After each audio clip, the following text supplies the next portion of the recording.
Hello అందరికీ నమస్తే. చిన్న పిల్లలు ఉన్న ప్రతి ఒక్క తల్లిదండ్రులకి ఈ వీడియో అంకితం.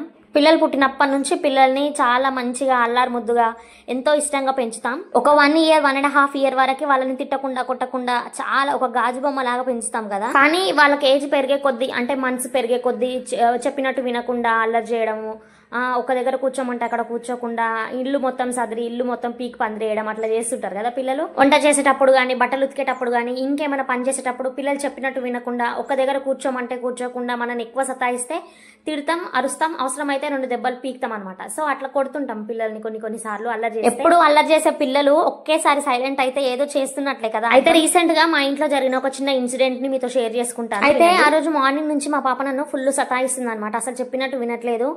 ఫుల్ అరిచి ఇంకా ఆమె మీద ఇంకా నా కోపిక నశించిపోయి కొద్దిసేపు పడుకుందామని చెప్పేసి నిజం చెప్పాలంటే నిద్ర పోలేదు. కాకపోతే జస్ట్ అట్లా కళ్ళు మూసుకొని బెడ్ పైన ఇట్లా పడుకుని దగ్గర ఒక 30 మినిట్స్ 45 మినిట్స్ అవుతుంది. ఇల్లంతా నిశ్శబ్దంగా పిన్ డ్రాప్ సైలెన్స్ ఉంది. నాకు ఎందుకో భయం అయి సడన్ గా లేచి చూసి హాల్లో లేదు, కిచెన్ లో లేదు, బయట కారిడార్ లో చూస్తే కారిడార్ లో లేదు.